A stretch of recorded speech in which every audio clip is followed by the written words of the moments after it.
bíblico. Desigrejamento bíblico. Vamos ver aqui. Como ser igreja trigo de Cristo fora da convivência religiosa. Como ser? Tá bom? Então, o que hoje a gente chama a atenção é a confirmação doutrinária. Ficar fora do convívio, né, da convivência religiosa, para muita gente é prejuízo, pois as perdas que isto oferece, ficar fora da convivência religiosa, tem perdas e ganhos, tá bom? Perdas e ganhos. Então, veja só, mas para muita gente é prejuízo as perdas, porque que isto oferece se tornam mais fortes na vida dessas pessoas do que as vantagens disto. Então, para algumas pessoas, as vantagens são boas, mas as perdas, né? Quer dizer, as vantagens têm um valor, mas as perdas têm um valor maior. Para muita gente é assim, tá? Mas para outras tantas, e a gente tem que respeitar isso, e eu aprendi a respeitar, porque o convívio que eu tenho tido com pessoas fora desse convívio já não são poucas, né? Tem muita gente, e eu descobri que são salvas, e são bênçãos, e são luz do mundo. E quando estavam no convívio religioso, perdiam muito disto. Viviam tanto em função dos outros que terminava não sendo a luz e o sal que deveriam ser e que gostariam de ser e que tinham jeito para ser. Entendeu? Então, mas para outras tantas, e cada vez no número maior, você já viu o número de pessoas que estão descobrindo que fora da convivência religiosa elas são mais produtivas? Então, cada vez está maior o número, não é? E para essas pessoas, muitas vezes, né, as vantagens de estar fora são maiores do que as perdas que elas têm de não estar dentro, né, de um grupo. Segundo, fora da convivência religiosa, fora também do domínio de uma série de doutrinação já imposta pela comunidade local ou denominacional, torna-se necessário se ter em mente alguns ensinos essenciais que gerem conforto para todas as demais situações que surjam. Então, eu não estou mais submetido, não é, à doutrinação de uma determinada igreja ou de uma determinada denominação. Mas eu preciso ter, né? Então, é nisso que a gente está se prendendo aqui. Então, o 3. A confirmação doutrinária está firmada em 2 níveis em cada pessoa que seja salva. Uma é no inconsciente. É o que a Bíblia chama de mente de Cristo. Todos nós temos. Então já está no inconsciente. Tá?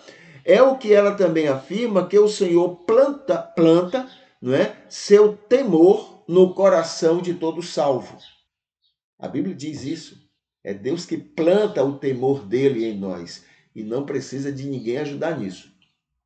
Haja o que houver, custe o que custar, essa doutrinação, né, divina, estará em todo salvo e se guiará se guiará por ela, né? O salvo se guiará por ela, mesmo sem que saiba que isto esteja acontecendo. E isto é uma obra da graça de Deus. E como diz a Bíblia também, não precisa que ninguém faça qualquer coisa sobre isto. Eu não preciso de alguém me ensinando para ter essa doutrinação divina, para ter a mente de Cristo, para ter esse temor de Deus no meu coração. A Bíblia diz que não precisa de ninguém. Que coisa, né? Muito bem. 4. A outra confirmação importante, porém não tão essencial como a anterior, é certeza de ter Jesus como parâmetro. buscar ser e fazer o que Jesus foi e fez. Sempre se questionar e ter confiança que está realmente imitando Jesus. Não os líderes religiosos, não as religiões, mas Jesus. Ele é a pedra de esquina. Ele é o que temos de mais completo para aferir o que Moisés e os outros afirmaram como sendo da parte de Deus, o que lideranças espirituais têm feito e ensinado, o que religiões têm sido para o mundo todos os dias. Então, Jesus é esse parâmetro. Então, veja, dois ensinos, não é? Que a gente está chamando aqui de confirmação doutrinária. Então, a primeira é aquela que já está na minha mente. Foi colocada em mim a mente de Cristo. E muitas vezes, essa mente de Cristo contraria muitas das doutrinas que igrejas ou denominações ou religiões colocam. A mente de Cristo no salvo, não é? Contraria isso. Muitas vezes, não poucas. Tá bom?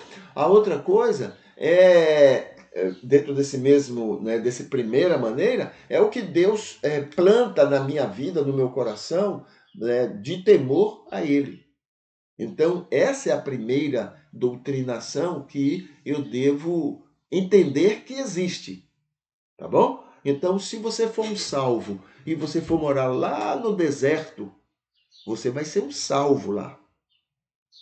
Você não vai ter igrejas, lá você não vai ter denominação, lá você não vai ter outros cristãos, lá você talvez até nem tenha outros religiosos, mas você vai ser um salvo lá. Por quê? Porque primeiro foi plantado em você uma doutrinação do Senhor, que é essa chamada mente de Cristo, é esse temor de Deus no coração do salvo. E o segundo é essa questão intelectual.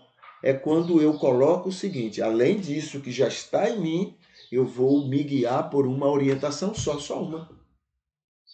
Só uma. O que eu vou fazer, o que eu vou pensar, o que eu vou reagir, Jesus faria a mesma coisa? Entendeu? Então, eu vou mirar em Jesus, não nos ensinos que as pessoas me dão, mas nos ensinos de Jesus, no exemplo de Jesus, na maneira. Então, Jesus é meu parâmetro. Tá bom? Então, quando falamos em desigrejar, né? Desigrejamento bíblico é quando a gente sai daquela bolha que muitas vezes nos impõe certos comportamentos, certas crenças, a gente sai disso e a gente então agora vai estar somente submetido ao que Jesus seria, ao que Jesus faria, ao que Jesus ensinou. Tá bom? Então, isso é o desigrejamento bíblico que a gente menciona hoje. Tá bom? Muito bem.